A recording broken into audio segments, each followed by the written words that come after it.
Assalamualaikum warahmatullahi wabarakatuh. Kami dari kelompok 3 akan mempresentasikan sedikit hasil diskusi kami mengenai fungsi dan tujuan dari supervisi pendidikan.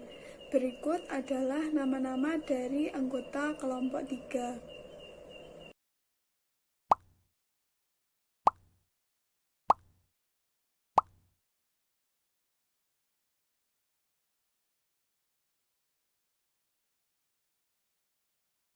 Assalamualaikum warahmatullahi wabarakatuh. Saya Ani Mareta Wahyuni dengan NIM 12207193047 absen 2. Di sini saya akan menjelaskan tentang pengertian supervisi pendidikan Islam. Istilah supervisi berasal dari bahasa Inggris yang terdiri dari dua suku kata, yaitu super yang artinya di atas dan vision yang artinya melihat. Maka dari keseluruhan, supervisi diartikan sebagai melihat dari atas. Dengan pengertian itulah, maka supervisi diartikan sebagai kegiatan yang dilakukan oleh pengawas dan kepala sekolah sebagai pejabat yang berkedudukan di atas atau lebih tinggi dari guru untuk melihat atau mengawasi pekerjaan guru. Dalam pendidikan Islam, istilah supervisi yang digunakan adalah al-musyarrafah, yang secara kebahasaan masih seakat dengan kata syaraf, yang selalu berkaitan dengan kedudukan terhormat. Dalam hal ini, al-musyarrafah dimaksud sebagai pengawasan yang berasal dari kalangan orang-orang yang memiliki kedudukan terhormat.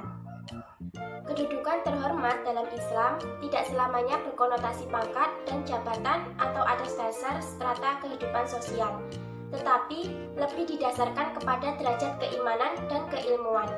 Al-Quran menyatakan bahwa Allah meninggikan derajat orang-orang yang beriman dan berilmu pengetahuan di antara umat manusia lainnya. Jadi, seorang supervisi menurut konsep ini itu merupakan orang-orang yang memiliki nilai lebih yang dapat menularkan dan menginternalisasikan nilai tersebut kepada pihak yang disupervisi.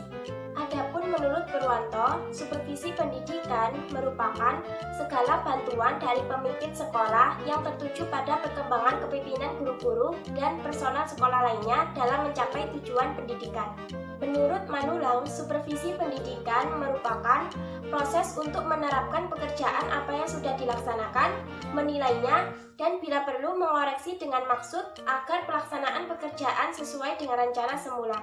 Supervisi merupakan usaha memberi pelayanan agar guru menjadi lebih profesional dalam menjalankan tugas melayani peserta didik. Di sini dapat disimpulkan bahwa supervisi pendidikan merupakan suatu kegiatan pengarahan terhadap kinerja tenaga pendidik untuk memperbaiki suatu sistem pembelajaran dan pengajaran, merevisi tujuan-tujuan pendidikan, bahan-bahan pengajaran, metode mengajar, serta evaluasi pengajaran agar dapat diterima oleh peserta didik, sehingga visi dan misi yang telah disusun di dalam lembaga tersebut dapat terwujud yang akhirnya mampu melahirkan tenaga pendidik yang profesional dan peserta didik yang berkualitas. Sedangkan supervisi pendidikan Islam merupakan suatu kegiatan pengarahan terhadap kinerja tenaga pendidik untuk memperbaiki suatu sistem pembelajaran dan pengajaran, serta memasukkan kurikulum yang berbasis keislaman, sehingga para tenaga pendidik dalam proses pembelajaran bisa memasukkan unsur-unsur keislaman agar tercipta anak didik yang religius dan berintelektual. Assalamualaikum warahmatullahi wabarakatuh. Saya Yusril Farhani, absen 18 dengan NIM 12207193064. Ingin sedikit menjelaskan tentang urgensi supervisi. Supervisi sebagai usaha untuk meningkatkan kualitas belajar mengajar yang dilakukan oleh pendidik dibutuhkan sesuai dengan tuntunan zaman yang berubah. Oleh karena itu, supervisi pendidikan dipandang sebagai keharusan yang sekurang-kurangnya dilatar belakangi oleh 3 faktor pendorong, yaitu pertama, bahwa dalam menyelenggarakan pendidikan pada umumnya berperan sejumlah orang yang perlu diarahkan untuk mewujudkan suatu kerjasama. Hal ini perlu didasari karena keterlibatan orang-orang dalam menyelenggarakan pendidikan dilaksanakan oleh banyak orang dengan berbagai keahlian dan disiplin ilmu yang beragam. Keadaan yang demikian menghendaki suatu kerjasama yang benar terjalin secara padu sehingga setiap kegiatan yang dilakukan oleh guru, apapun bidang studi yang diajarkan, tetapi memiliki keterkaitan dengan kegiatan guru lain. Dalam konteks ini, supervisi pendidikan menjadi sangat diperlukan, terutama untuk menunjukkan arah yang jelas dalam suatu keterpaduan program yang saling bekerja sama.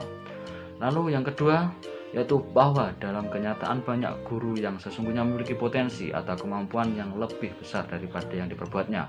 Dalam konteks ini diperlukan adanya upaya-upaya supervisi yang diharapkan dapat melakukan pembinaan sehingga kemampuan guru dalam melaksanakan tugasnya dapat berlangsung secara optimal sesuai dengan potensi yang dimilikinya. Dan yang terakhir, yang ketiga, yaitu bahwa dalam melaksanakan tugasnya, para guru seringkali mengalami kesulitan atau hambatan yang dapat mengurangi kualitas kinerja yang dilaksanakannya. Hambatan-hambatan dimaksud yaitu boleh jadi menyangkut kesulitan dalam merumuskan tujuan atau kompetensi pembelajaran, kesulitan dalam menetapkan dan menggunakan metode, teknik dan strategi pembelajaran, atau disebabkan hal lain yang erat kaitannya dengan pengalaman mengajar atau relatif muda. Dalam kondisi yang demikian, tiada lain yang bisa dilakukan untuk membantu para guru tersebut kecuali upaya-upaya supervisi. Saya Siti Raudatul Jannah dengan nomor NIM 12207193071. Tujuan umum supervisi pendidikan adalah memberikan bantuan teknis dan bimbingan kepada guru dan staf sekolah yang lain agar personel tersebut mampu meningkatkan kualitas kinerjanya, terutama dalam melaksanakan tugas, yaitu melaksanakan proses pembelajaran. Adapun tujuan khusus supervisi pendidikan ini adalah yang pertama, meningkatkan kinerja siswa sekolah dalam perannya sebagai peserta didik yang belajar agar mencapai prestasi belajar yang optimal. Yang kedua, meningkatkan mutu kinerja guru sehingga berhasil membantu dan membimbing siswa mencapai prestasi belajar. Yang ketiga, meningkatkan keefektifan kurikulum sehingga berdaya guna dan terlaksana dengan baik. Yang keempat, meningkatkan keefektifan dan keefisienan sarana dan prasarana yang ada untuk dikelola dan dimanfaatkan dengan baik. Yang kelima, meningkatkan kualitas pengelolaan sekolah khususnya dalam mendukung terciptanya suasana kinerja yang optimal. Dan yang keenam, meningkatkan kualitas situasi umum sekolah sedemikian rupa sehingga tercapai situasi yang kondusif bagi kehidupan sekolah.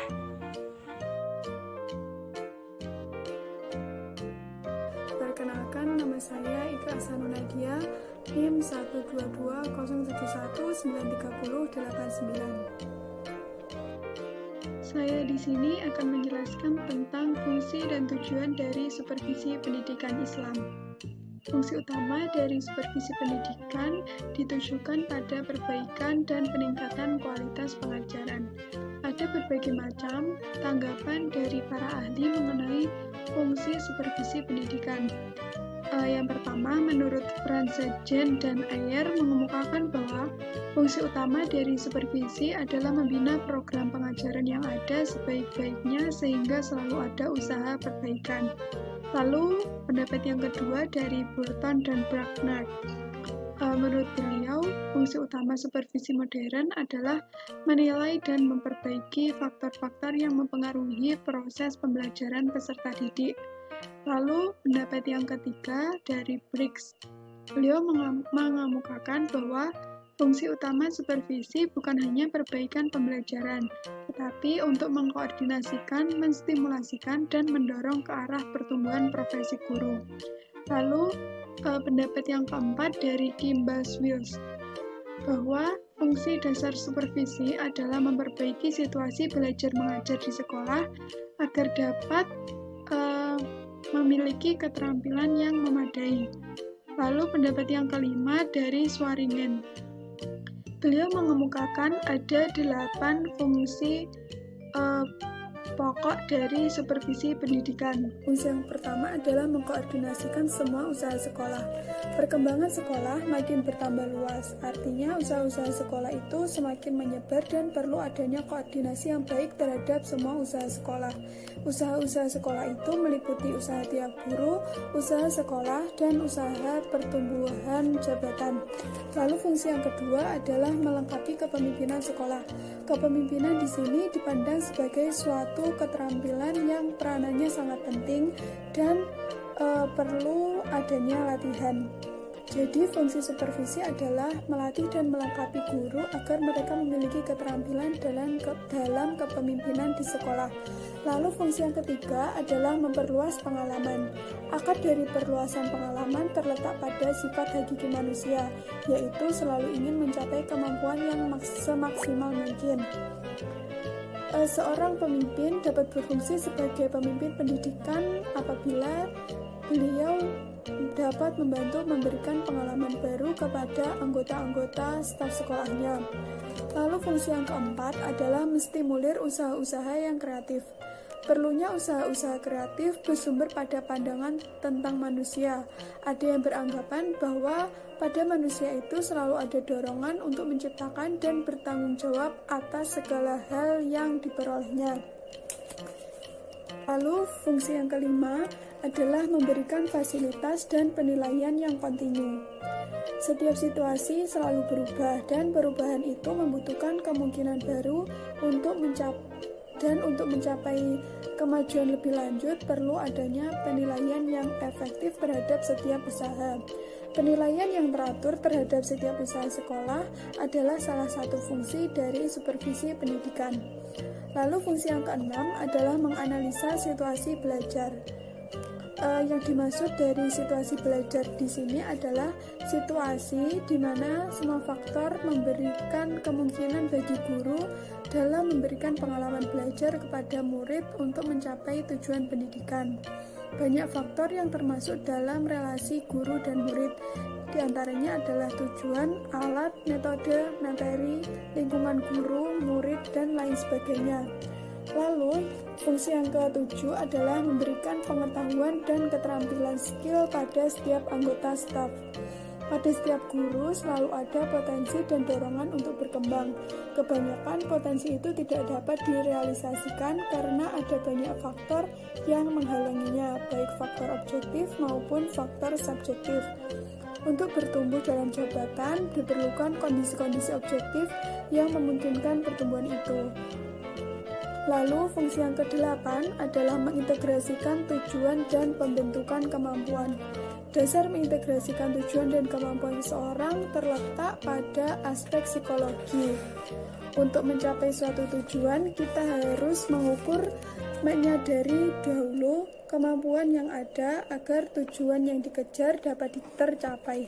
Mungkin cukup sekian penjelasan dari saya, kurang lebihnya mohon maaf. Terima kasih.